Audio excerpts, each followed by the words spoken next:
안녕하십니까. 저는 단원병원에서 흉부외과 전담 간호사 및 체외순환사로 근무 중인 김영중입니다. 제가 생각했을 때 심장 수술은 수술 전 준비부터 또 마취 과정, 마취과, 또 체외순환, 수술 후 환자 케어까지 이 모든 과정이 어느 하나 소홀하게 이루어지지 않고 최선을 다해야 한다고 생각합니다. 그래서 저는 오늘 이렇게 좀 어려운 주제일 수 있는데 이런 전반적인 과정에 대해서 발표를 하겠는데 사실 심장 수술의 전반적인 과정이라고 하는 게 더 발표 내용에 적합한 제목이지 않을까 하는 생각입니다.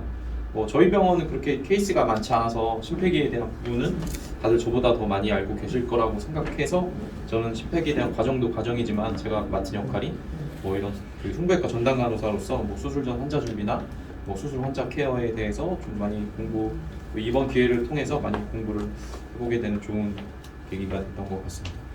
저희가 흔히 루틴적으로 하는 일들이 왜 이렇게 이루어지는지 그 이유에 대해 생각해보고 공부할 수 있는 기회가 돼서 좀 기회가 됐던 것 같습니다.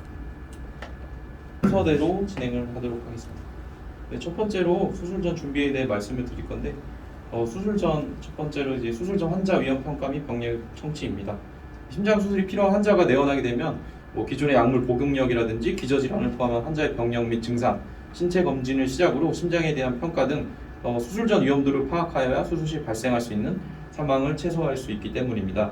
과거의 병력, 수술력, 흡연, 음주, 복용 약물 등의 환자와 관련된 사항들을 환자로부터 정확하게 정보를 제공받아야 하고 또 환자 스스로도 알지 못하는 기저질환을 파악하고 추가로 확인하여야 합니다.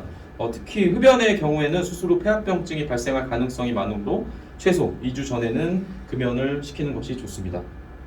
또한 수술 전 출혈을 예방하기 위해 항혈소판 제제와 항응고제 사용을 중단하여야 합니다. 다음 표는 수술 전 중단해야 하는 항혈소판 제제와 항응고제 약물의 중단 시기를 이렇게 표로 정리해 보았고요. 또 비스테로이드 약물은 혈소판에 가역적인 영향을 주므로 보통 2-3일 전에 약물을 중단하도록 합니다. 항혈심증 약물의 경우에는 당일까지 복용시키고 특히 항고혈압의 약물의 경우는 수술 후 발생할 수 있는 반동성 고혈압을 예방하기 위해 수술 당일 아침까지 투여하지만 서방형 제제를 복용시켰던 환자 같은 경우에는 이 제제 같은 경우에 작용 시간이 길어서 수술 시에 저혈압과 말초혈관 저항을 낮추어서 장기로 가는 혈류가 줄어드는 현상을 유발시킬 수 있어서 이는 작용 시간이 짧은 제제로 바꿔주는 것이 좋습니다.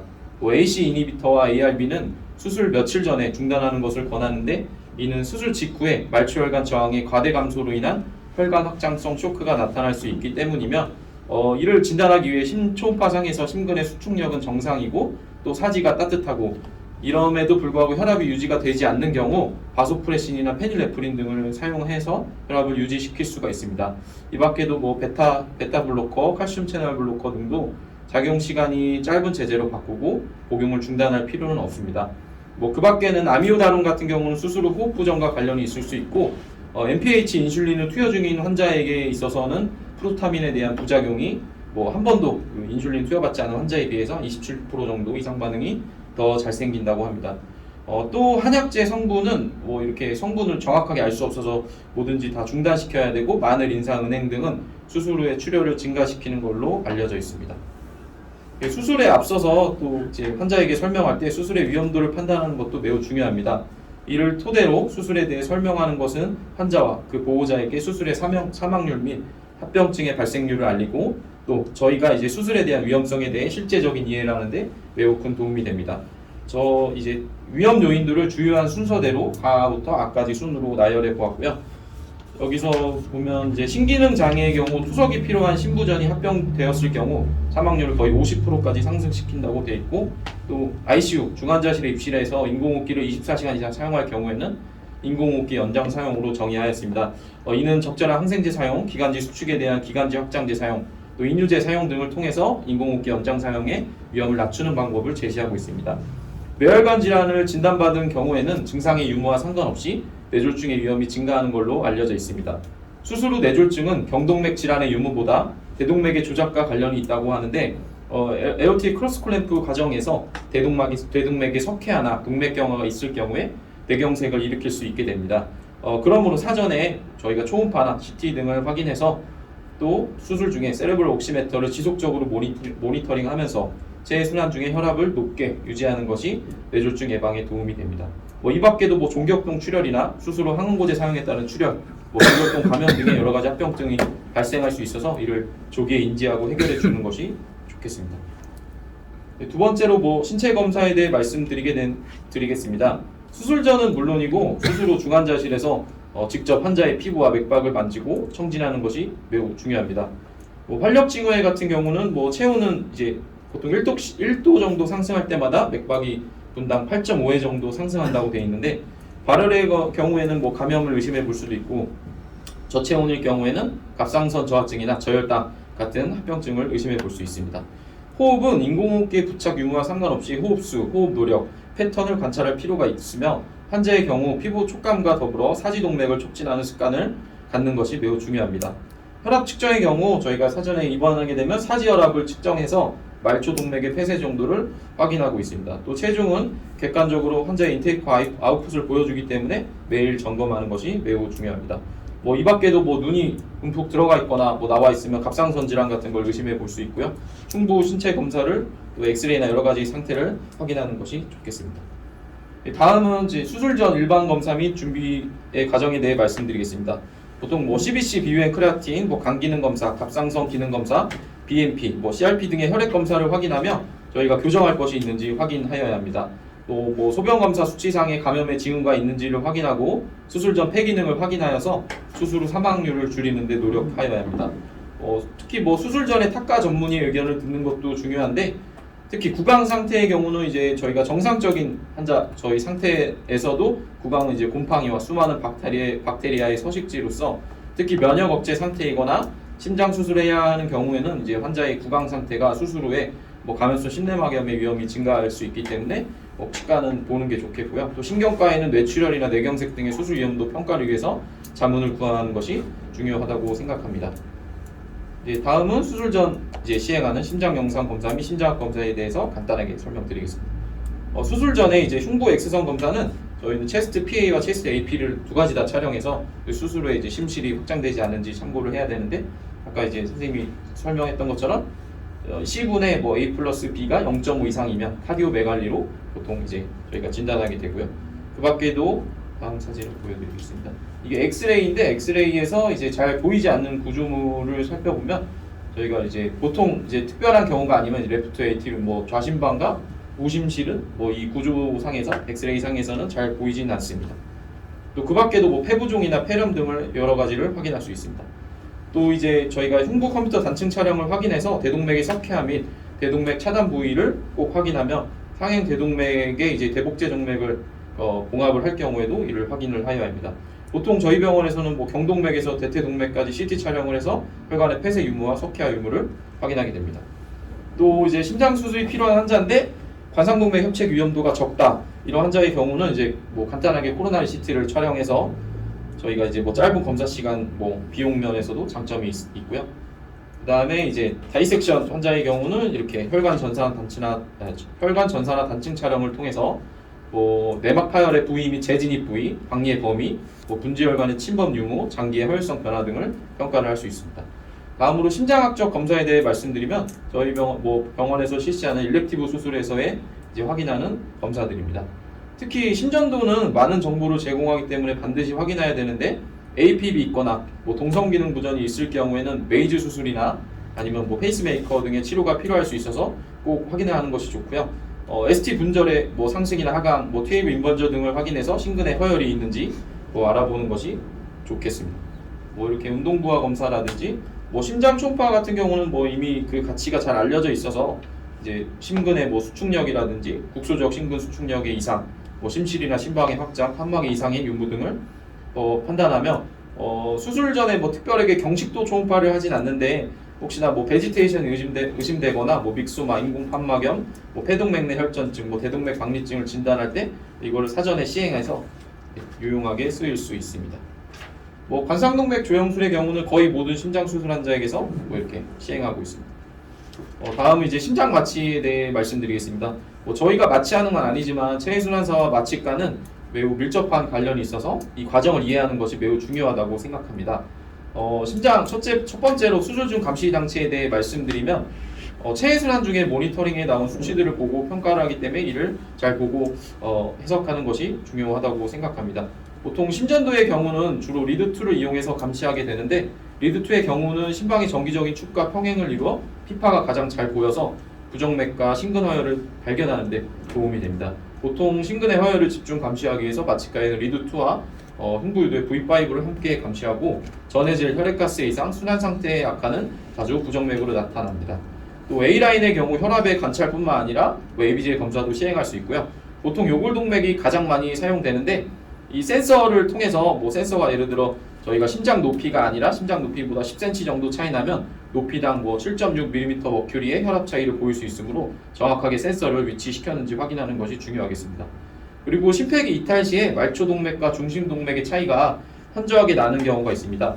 이는 저체온에서 회복되는 과정에서 혈관 탄성을 회복하는 속도가 차이가 나기 때문이며 이탈 후 투여되는 약제들이 이러한 차이를 더 심화시키게 됩니다. 이런 경우에는 대퇴동맥이라든지 아니면 직접 대동맥에서 혈압을 관찰하면 이탈 과정에서 과도한 혈관 수축제 사용을 피할 수 있습니다. 중심 정맥압 감시는 심장 수술에서 매우 중요한데 저희가 수행로로 사용할 뿐만 아니라 각종 심혈관 약제의 투여 경로이기도 하고 또 지속적인 측정으로 전부와의 지표로 삼을 수도 있습니다.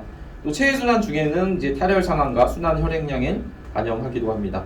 폐동맥 카테터의 경우는 이미 심장 수술 시 광범위하게 사용되고 있는데 위험도가 비교적 낮은 수술이나 아니면 EF가 정상인 환자에서 폐동맥 카테터를 삽입하는 것이 위험도 유익성 비율 면에서는 최근 논란이 많으므로 신중히 선택해야 한다고 생각합니다. 자신실 심박출 박출 계수가 40에서 50% 미만인 환자나 아니면 PAP가 올라가 있는 경우 아니면 위험도가 높은 복잡한 수술 환자에게서는 매우 유용하게 쓸 수 있습니다. 또 여러 가지 정보를 얻을 수 있는데 아까 선생님이 설명해 주신 것처럼 폐동맥 혈압이라든지 심박 출량, 혼합정맥 산소 포화도, 중심 혈액 온도 측정이 있고 또 공부하다 보니까 페이싱을 할 수도 있다고 하는데 제가 직접 본 적은 없습니다. 그리고 혼합정맥 산소 포화도는 좌심실을 통해 대동맥으로 방출된 피가 조직을 돌면서 필요한 산소를 제공하고 심장으로 돌아온 정맥혈의 산소 포화도입니다. 산소 소모량이 제일 큰 심장을 순환한 정맥혈은 우심방 및 우심실을 통해 들어오므로 폐동맥 산소 포화도는 중심 정맥보다 낮고 최종 정맥혈의 산소 포화도를 나타내기 때문에 매우 중요합니다. 이거는 조직으로의 산소 공급과 소모 간의 균형을 대변하는 지표로서 정상값은 75에서 80%이고 60에서 70% 이하로 감소하면 심장에서 조직으로의 산소 공급이 감소하거나 아니면 조직에서의 산소 소모량의 증가 등을 의미하게 됩니다. 수술 중에는 종종 원입으로 매칭되는 경우가 있어 수술 중에는 3에서 5cm 정도 뒤로 빼놓습니다. 또 체온의 감시는 매우 중요한데 여러 부위에서 동시에 감시하는 것이 중요합니다. 보통 방광과 직장 온도는 대부분의 몸의 평균 체온을 반영한다고 되어 있고 식도나 폐동맥의 온도는 중심 체온을 반영합니다. 비인두 고막의 온도는 뇌의 온도를 가장 잘 반영한다고 알려져 있습니다. 보통 요관을 거치해서 시간당 소변량을 감시하고 또 방광의 온도를 함께 감시하기도 합니다. 이를 통해서 갑작스러운 혈류의 출혈이나 출혈은 과도한 용혈이나 수혈의 부작용을 의미할 수 있습니다. 또 요량은 신혈류량을 반영할 뿐만 아니라 그 외 장기의 혈류량을 간접적으로 반영하는 지표가 됩니다. TE는 심장 수술 시에 심장의 구조 및 기능에 대해 유용한 정보를 제공합니다. 당연히 EF나 심실벽의 운동 모양을 통해 국소적인 심실 기능을 파악하기도 하고요. 판막 체한수를 한 경우에 이 기능을 평가하고 판막 주위의 노출도 확인할 수 있습니다. 그 외에 저희 체해수나 이탈 시에는 심근 기능을 평가하고 심장 내에 남아있는 공기의 제거 정도를 판단하여 이탈 여부 결정을 하는 데 도움을 주기도 합니다. 또 여기 니얼스라고 하는 근적의 분광 분석법은 대뇌 산소 포화도의 뇌관류의 적정성을 반영해서 최근에 많이 사용되고 거의 사용하는 걸로 알고 있는데 제한점은 전두엽의 산소 포화도만을 반영해서 전반적인 뇌혈류의 변화는 감지하나 부분적인 뇌허혈은 감지할 수 없는 그런 제한점이 있고요. 갑자기 대뇌 산소 포화도가 20% 이상 감소하는 것은 예후가 좋지 않아서 적극적인 대처가 필요하다고 합니다. 마취 심도 감시는 이거를 뇌파를 특정한 연산을 통해서 점수한 지표인데 보통 0점 뇌 활성도가 전혀 없음부터 100점 완전한 각성의 수치로 나타나고 있습니다. 두 번째는 심장 수술에서의 마취에 대해 말씀드리겠습니다. 일반 수술과 마찬가지로 마취는 진통, 기억상실, 무의식, 근위환을 목표로 하고 심장질환의 수술의 특성상 심근 허혈의 예방과 치료, 혈력 확정 안정이 더욱 요구되므로 이를 고려해서 약제를 선택하여야 합니다. 저희가 혈력학적인 안정과 충분한 마취 깊이를 유지하기 위해 마취과에서는 수펜타닐, 펜타닐, 레미펜타닐과 같은 아편 유사제 그리고 벤조다이아제핀 계통 약제를 계속 정주하면서 심근 억제 부작용이 적은 흡입 마취제를 함께 투여하는 균형 마취 방법이 이용되고 있습니다. 혈역학적인 변화를 최소화하면서 적절한 마취 깊이와 교감신경의 차단 효과를 유지할 수 있기 때문입니다. 근이환제는 수술 중에 환자의 움직임을 최소화하기도 하고 또 저체온 시 오한을 막기 위해 지속적으로 투여해야 합니다. 다음은 이제 체해순환 시작 전, 그 다음에 체해순환 중, 체해순환 종료 시점에서 마취과에서 점검해야 되는 사항을 나열해 보았고요. 대부분의 과정이 이제 심폐기 과정과 이제 비슷해서 이건 다음에 설명을 드리도록 하겠습니다. 네, 마지막으로 저희 이제 심폐기 및 심근 보호에 대해 설명을 드리겠습니다. 심폐기의 이제 간단한 회로 구성을 보여주는 그림이고요. 두 번째로 이제 체해순환을 구성하는 요소입니다. 체해순환의 구성은 인공심폐기, 열교환기, 인공산화기 및 절조, 가스블렌더, 인공심폐회로, 그리고 캐뉼라라든지 헤모필터, 그다음에 셀세이버라고 하죠. 그다음에 혈액응고 측정 장치, 이 밖에도 ABJ 장치 등이 있습니다. 그다음에 세 번째로 체해순환을 위한 삭간 과정에 대해서 말씀을 드리겠습니다. 동맥 간의 삭간 위치로는 상행대동맥이 가장 흔하게 사용되고 또 상행대동맥에 삽입할 수 없을 경우 대퇴동맥이라든지 애가동맥 등에 삭간할 수 있으며 상행대동맥에 삭간할 경우에는 이게 무명동맥 내로 삽입되거나 입구에 걸쳐져 있는지 확인합니다.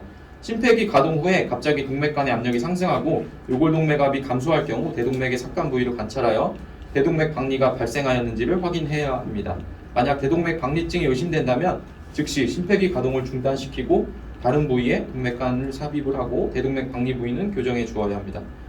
동맥 캐뉼라의 경우 정맥 캐뉼라와는 비교가 안 될 정도로 혈류에 대한 큰 저항이 생겨 캐뉼라 내부의 혈액의 유속은 현저히 가속되고 혈액은 심하게 난류 상태를 보이면서 동맥 내로 분사되게 됩니다. 대부분의 혈액 손상의 가장 큰 부분을 차지하고 있고 직경이 너무 작은 캐뉼라의 경우 선단부에 음압이 생기는데 캐비테이션 현상을 발생시킬 수 있습니다. 와류나 측류가 발생할 수 있고 혈액 중에 산소나 그 외 용해기체를 유리시켜 기포를 형성하게 되고 동맥 색전을 이야기할 가능성이 있습니다.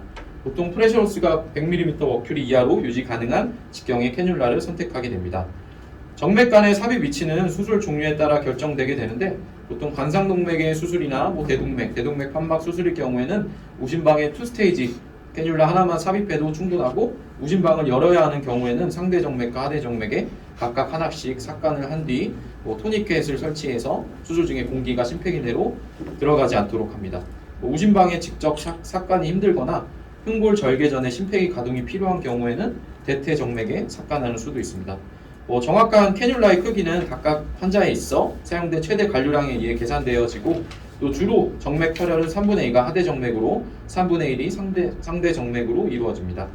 그리고 심정지액 주입과 대동맥 차단 해제 시 혈액과 공기를 동시에 흡인하기 위한 에어틱 루트 캐뉼라를 삽입합니다. 다음은 벤트 카테터를 보통 오른쪽 상태 정맥을 통해 자신방에 삽입하게 되고 대동맥에서 나간 혈액이 기관지 동맥을 통해 폐로 들어가고 이 혈액이 폐정맥을 통해 자심실로 돌아서 수술 중에 이제 대동맥을 차단한 후에 이렇게 들어올 수 있어서 벤트를 통해서 심실의 확장을 방지하고 있습니다. 또 이는 수술 시야를 확보할 수 있고요. 그 다음에 이제 저희가 보통 대동맥 차단 해제 시에 심장 내부에 이제 공기를 제거하고 또 심장 안에 혈류가 갑자기 이제 충만해지는 심근 손상을 줄일 수 있습니다. 또 갑자기 수술 중에 강력한 흡인 및 심장 내 구조물이 빨려 들어갈 수 있으므로 들어갈 수도 있고 벤트회로 주위를 통해서 공기가 들어가 있는 가능성이 있어서 이를 예방하기 위해 보통 벤트 밸브를 삽입하는데 저희는 이제 태프 선생님하고 똑같이 이렇게 원웨이 밸브 이렇게 퍼지 라인을 사용해서 이렇게 콜랩스를 방지하고 있습니다. 체해순환사는 산화기의 종류, 크기, 삭간의 종류와 캐뉼라의 크기, 수술의 종류, 최저 체온이라든지 예상되는 합병증 출혈량, 심정지액의 양과 종류, 프라이밍 등을 숙지하고 있어야 한다고 생각을 합니다. 네 번째로 개심술 중 심근 보호에 대해 설명드리겠습니다. 심장 수술 중에 항상 염두에 두어야 할 것은 수술 중 심근의 손상을 막는 것입니다. 심장 수술 시 심근 보호는 심정지 상태 또는 심정지 전후에 효과적으로 심근의 손상을 방지함으로써 수술 후에 심장의 기능이 최대한 유지되도록 하는 데 그 목적이 있습니다. 대동맥 겸자로 대동맥 혈류를 차단하게 되면 관상동맥 혈류도 동시에 차단됩니다. 따라서 심근 허혈이 위험성이 불가피하게지고 또 이와 더불어 심실의 갑팽창, 관상동맥 색전증, 지속적 심실세동, 재관료 손상 등의 원인으로 심근의 손상을 받을 수 있습니다. 허혈 시간이 길어지거나 수술 중 발생한 심근의 손상은 수술 후 가장 중요한 합병증인 저심박출증과 직결되기 때문입니다. 심근보호법의 근간이 되는 것은 심근저체온법과 심장정지액에 의한 심정지입니다. 전신 혹은 국소적 심근저체온법은 심근의 기본적인 산소 소모량을 줄여주고, 심정지액은 심근의 정기적 활동을 정지시켜 심근세포의 정기적, 기계적 활동과 관련된 에너지 소비를 없앱니다. 고농도 칼륨이 첨가된 정질성 심장정지액을 대동맥 차단 후 관상동맥에 주입해서 즉각적으로 지속적 이완성 심정지를 유발하는 것입니다. 심근 온도를 22도 이하까지 낮추고 심정지액을 사용하면 심근의 산소 소모량을 97% 정도 감소시킬 수 있다고 되어 있습니다. 가장 통상적으로 사용하는 수술 중 심근보호법으로는 전신 체온을 낮추고 심장 온도를 국소적으로 얼음물이나 냉각 식염수를 통해서 보통 10도에서 20도 안팎으로 유지하고 관상동맥을 통해 심정지액을 투여하는 방법입니다. 대부분의 수술은 이 방법으로도 심근의 보호가 충분하지만 3시간 이상의 관상동맥 혈류가 차단되는 수술이나 심한 심부전 환자, 관상동맥 폐쇄 등으로 이미 수술 전에 심근 손상이 온 경우에는 수술 후 심근 손상에 의한 저심박출증이 올 수 있습니다. 국소 냉각법은 전신 냉각법과 더불어 심근의 산소 소모를 줄이는 역할을 하는데, 특히 관상동맥 협착 등으로 인해 심근 전체에 균등하게 심정지액이 분포되지 않을 경우 효과적인 역할을 할 수 있습니다. 또한 심근 손상을 예방하는 가장 기본적인 것 중 하나는 심실의 확장을 방지하는 것인데, 체온을 낮추거나 높이는 과정에서 발생하는 심실세동은 심실 확장의 원인이 되고, 심실이 확장되면 심근으로의 혈류가 감소하게 되고 심내막하의 허혈을 초래하게 되어서 수술 후 심근 부전의 중요 원인이 됩니다. 그래서 수술 중에 심실 확장을 막기 위해 꼭 덴팅 도관을 삽입해서 이를 방지하고자 합니다. 마지막으로 체해순환의 운용 과정에 대해 말씀드리겠습니다. 보통 저희 병원은 수술 시간이 8시 반 정도에 시작을 하는데, 저는 보통 6시 정도에 도착을 해서 준비를 시작합니다.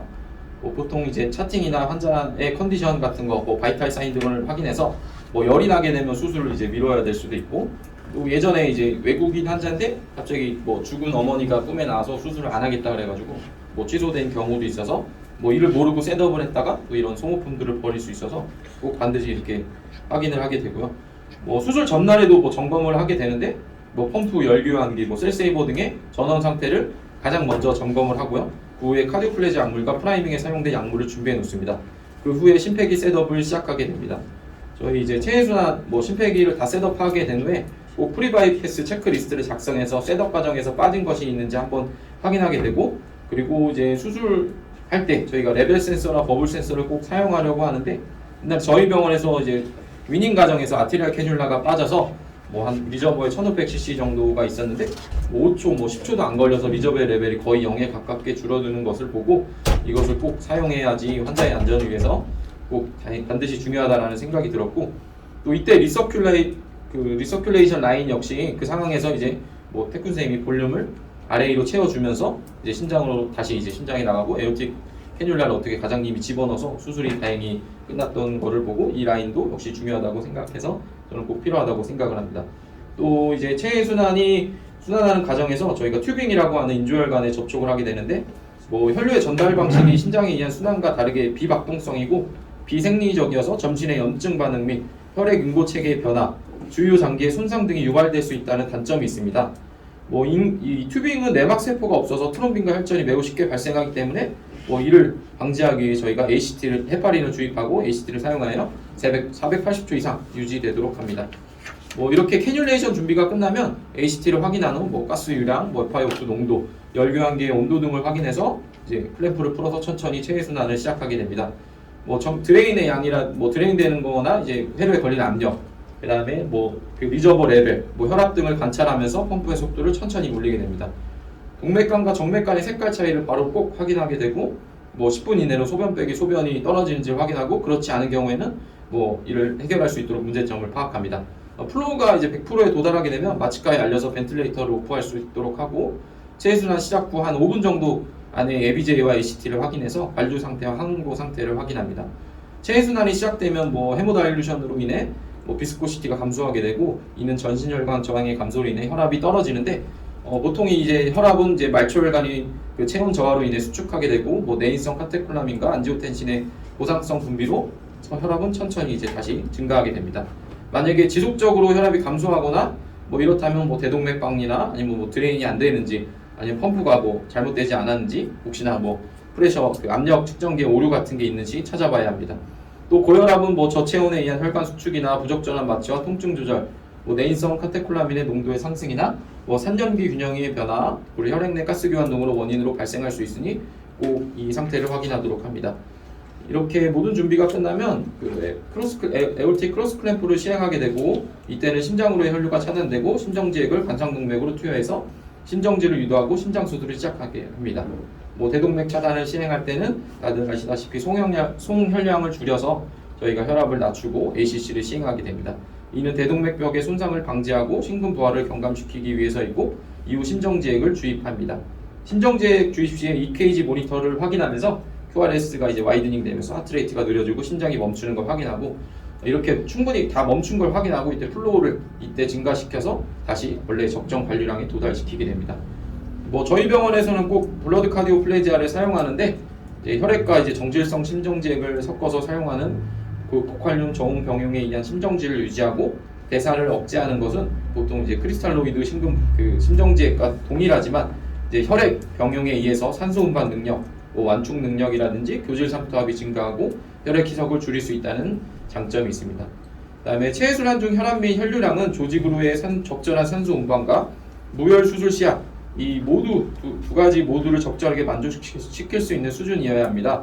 혈압이 낮고 혈류량이 적을수록 뭐 수술 시야는 좋아지나 각종 장기에 대한 파열이 발생할 수 있습니다. 특히 뇌혈류의 경우에는 펌프의 뭐 속도보다는 혈압의 영향을 더 많이 받는다고 알려져 있습니다. 뭐 세레브럴 옥시메터를 중간중간에 확인하면서 체해순환을 진행하게 되는데 뇌는 보통 자기조절 기능을 통해 혈압이 40mmmercury 이하로 감소하기 전까지는 뇌혈류를 유지할 수 있다고 합니다. 하지만 뭐 당뇨나 고혈압을 가지고 있는 환자에게서는 이 자기조절 기능이 제대로 작동하지 않을 수 있어서 혈압을 더 높게 유지해야 하고 또 체해순환 중에 뭐 조직관리의 적정성은 소변량이나 뭐 ABGA 검사를 해본다든지 아니면 혼합 정맥혈의 산소 포화도 등을 보고 평가하게 됩니다. 또 수술과 체해순환 중에는 스트레스 호르몬 반응이 일어나게 되고 이는 인슐린 저항이 증가돼서 보통 혈당 수치가 상승하는 경향을 보이게 됩니다. 혈당 수치는 보통 180에서 200mg 뭐 데시리터 미만으로 유지하는 것이 좋은데 이는 사망을 포함한 신경인지 기능 이상과 같은 부작용의 빈도를 감소시켜 줄 수 있다고 합니다. 뭐 이렇게 심장의 모든 교정이 끝나면 뭐 크로스 클램프 이제 이거를 해제하게 되는데 이때 플로우를 줄여서 대동맥 압력을 줄이게 됩니다. 이때 뭐 대동맥 뭐 좌심방 벤트 및 대동맥 그 에어틱 루트 벤트를 이용해서 심장 내 공기가 나오도록 하고요. 또 겸자 이거 크로스 클램프를 제거한 후에 혈류량을 서서히 증가시켜서 갑작스러운 관리에 의한 재관류의 손상을 방지합니다. 뭐 이때 심장에 혈액이 차오르면서 마취과에서 이제 벤틀레이터를 하는데 그 엠보를 짜달라고 하는데 이때 폐를 부풀리는 것도 폐정맥에 남아있는 공기를 빼기 위한 것입니다. 또 보통 우관상 동맥의 입구는 해부학적으로 상행 대동맥의 가장 위쪽에 위치해서 공기가 자주 유입될 수 있으므로 심전도의 변화를 살펴서 공기가 유입되지 않은지 봐야 합니다. 그리고 크로스 클램프가 제거되는 시점에 심실세동은 흔히 발생해서 보통 뭐 리도카인, 마그네슘 등을 투여해서 심방과 심실 부정맥을 감소시킬 수 있고요. 세동이 제거되지 않을 경우에는 뭐 포타슘 농도라든지 체온, 혈압, ABGA 등을 확인하고 또 이게 괜찮다면 이제 보통 그 DP입을 쳐가지고 이제 재세동을 실시하게 됩니다. 또 이후에는 폐항기를 실시하게 돼서 이제 폐포드를 이제 팽창시키게 됩니다. 뭐 지혈 등의 모든 과정이 끝나고 또 체온이 완전 다 올랐으면 위닝을 시작하게 되는데 이때는 심장과 폐 기능이 최적으로 회복되어야지 위닝이 잘 될 수 있습니다. 뭐 심장 내 공기를 제거한다든지 맥박 등을 확인하게 됩니다. 이때는 뭐 샘플링 라인 등의 모든 퍼지 라인을 잠그고 위닝을 하게 되는데 뭐 심폐기는 전부하를 세밀하게 점검하면서 좌심실에 충분한 혈액을 채우면서 실시합니다. 보통 마취기에 벤틀레이터가 작동되는지도 확인해야 하고요. 심폐기로 들어오는 정맥 혈류를 점차 줄이면서 이제 이때부터 환자의 심장이 늘어나게 되는데 혈압을 보면서 이제 심폐기 플로우를 줄이게 됩니다. 갑자기 심장이 줄어들거나 확장되지 않도록 해야 되고 중심 정맥압은 뭐 환자에 따라 다르겠지만 평균 뭐 5에서 10mmmercury 정도 유지하도록 합니다. 뭐 대동맥과 폐동맥 모니터를 봐서 혈압이 맞는지를 확인하고 심폐기를 완전 정지시킨 후에 한 10분 정도에 대동맥과 정맥 캐뉼라를 제거하지 않고 상태를 보고 뭐 심실의 확장이라든지 중심 정맥과 혈압, 부정맥, 그다음에 뭐 폐동맥, 혈압 등을 확인해서 안정적일 때 제거하도록 합니다. 뭐 저희 병원은 이때 모디파이드 울트라 필트레이션을 시행하는데요. 뭐 보통 체해순환은 그 이제 헤모다일루션 때문에 뭐 여러 가지 뭐 그리고 또 수술 후에 뭐 심정지액 사용 등에서 뭐 이런 염증 반응 그리고 아무튼 수분 과다 상태에 놓이게 된다고 합니다. 그래서 모디파이를 시행하게 되면 뭐 심근 수축 억제 인자의 제거 효과도 볼 수 있고 수분 제거로 인해서 심근의 부종이 감소될 수 있고 심근의 기능이 이를 통해서 향상되게 되고 또 혈액의 비스코시티가 증가하고 혈액 응고작용도 상승하게 된다고 되어 있습니다. 체순환의 염증 반응으로 인해서 이제 혈관 확장 인자 등이 제거되고 또 펜타닐과 같은 마취약도 제거될 수 있고 또 이게 하다 보면은 또 혈압이 이제 처음에는 볼륨을 뺄 때 이제 혈압이 떨어지지만 하다가 보면은 이제 혈압을 쭉 유지되는 것을 볼 수 있습니다. 체순환에 의한 모세혈관의 투과성 증가는 보통 보체계의 활성화에 의해 기인한다고 합니다.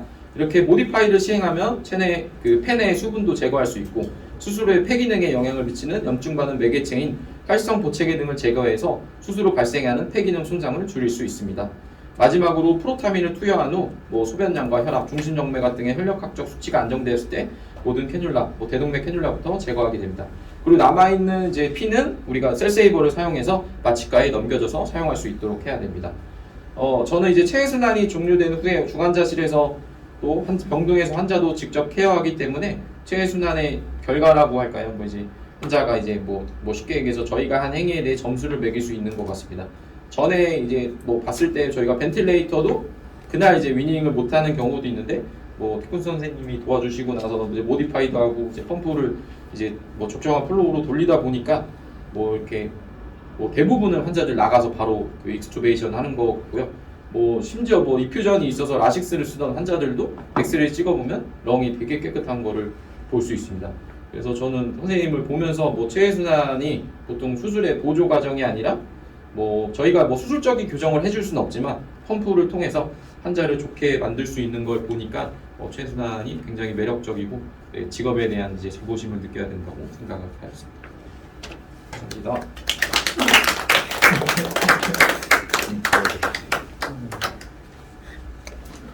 네, 한 가지 물어보고 싶은데 예. 지금 발표를 하신 게 예. 본인이 직접 작성을 해서 발표를 한 겁니까? 예, 그 뭐 책이나 이런 거 찾아보고 마취가 부분이 이제 항상 하면서도 이해가 잘 안 돼서 그 부분을 이제 하면 좋을 것 같기도 하고. 예. 내가 수십 년 동안 해왔던 일을 저렇게 일목요연하게 처음부터 끝까지 거의 빠짐없이 정리를 굉장히 잘하더라고요. 남들이 볼 때 우리가 하는 일은 전반적인 구체적이지는 않지만 그래서 앞으로는 그 구체성을 좀 더 그 지금 했던 일이 하나하나가 굉장히 깊이 있는 그런 얘기가 될 수 있도록 넘어갔으면 좋겠어요. 네.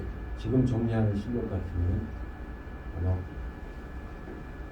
나보다 훨씬 훌륭한 사람이 될 것 같은 그런 생각이 드는데 하고 있는 행위 하나하나 자체가 굉장히 그 예스와 노 아니면 또 다른 방향성이 있는지를 짚어가면서 해야 돼요. 그래서 이거는 이렇게 하는 거다, 이거는 이렇게 하는 거다라는 단답형이 아니라는 걸 충분히 인식을 하고 여러 방향성에 대해서 좀 연구를 좀 했습니다.